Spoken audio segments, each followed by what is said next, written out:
अजितदादा पवार यांच्या विमान अपघातानंतर लोकांमध्ये दुःख आहे, धक्का आहे आणि त्याचबरोबर अनेक प्रश्नही आहेत. या सगळ्या पार्श्वभूमीवर आता तपास कुठपर्यंत आला आहे?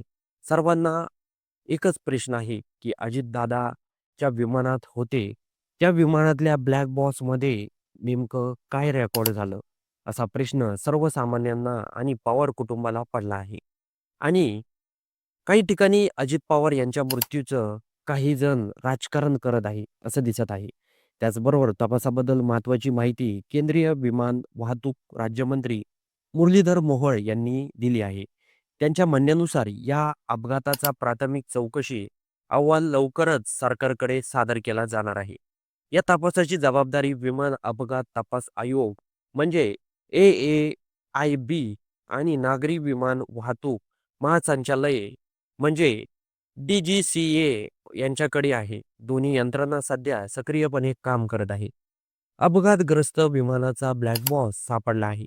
ही अत्यंत महत्त्वाची बाब आहे. कारण ब्लॅक बॉक्समध्ये विमान उड्डाण करत असताना काय घडलं? पायलटमधील संभाषण काय होतं? तांत्रिक बिघाडाची काही नोंदी आहेत का? अशा अनेक प्रश्नांची उत्तरं दडलेली असतात.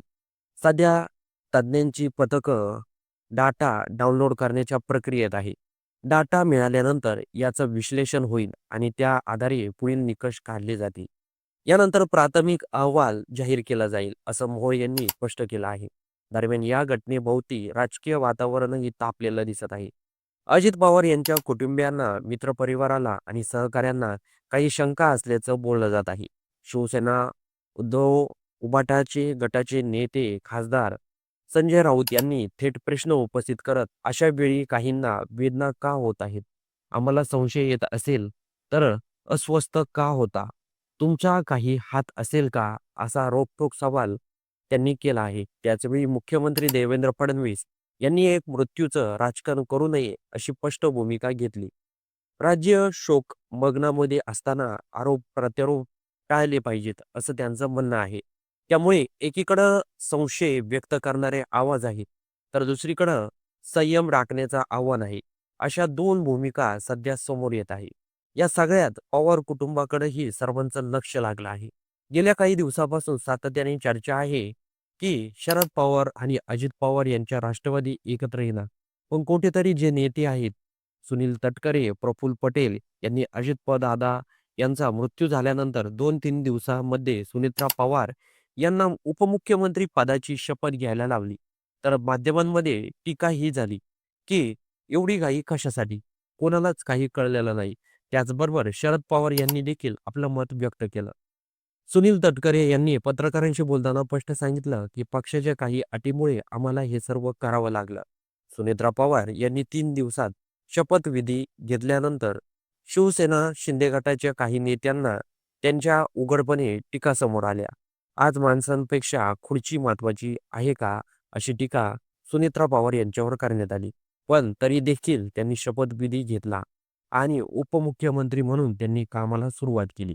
तर दुसरीकडं अनेक ठिकाणी बोललं जात आहे, की अजित पवार हे जिवंत आहे. सोशल मीडियावर अनेक ठिकाणी व्हिडिओ व्हायरल होत आहे आणि अजित पवार हे 9-10 तारखेला पुन्हा परत येणार आहे. अशा रील्स, पोस्ट शेअर करत आहेत. पण मंडळी, एक जर गोष्ट बघितली, अजित पवार यांचा विमान अपघातामध्ये मृत्यू झाला. त्यावेळेस त्यांच्या दुसऱ्या दिवशी अंत्यविधी करण्यात आला. पण मंडळी, एक गोष्ट आपण समजून घेतली पाहिजे. माध्यमांमध्ये एक चर्चा आहे, अजित पवार यांची ओळख कशी पटली? काही जण बोलतात घड्याळावरून, काही जण बोलतात कपड्यावरून. पण पवार कुटुंबाने पूर्णपणे पडताळणी केल्याशिवाय अंत्यविधी केला नाही. कारण अजित पवार यांचा ब्लड ग्रुप चेक करूनच अजित पवार आहेत का हे कन्फर्म झालं असेल आणि त्यानंतरच अंत्यविधी करण्यात आला असेल. त्याचबरोबर सर्वांना एक प्रश्न पडतो, की ब्लॅक बॉक्समध्ये काय घडलं? काय होतं? ब्लॅक बॉक्स लवकरच सत्य समोर येईल, असं केंद्रीय राज्यमंत्री मुरलीधर मोहोळ यांनी पत्रकारांशी बोलताना स्पष्ट केलं आहे. तर मंडळी, अजित पवार यांच्या निधनाबद्दल आपलं काही मत असेल तर ते कमेंट बॉक्समध्ये नक्की नोंदवा.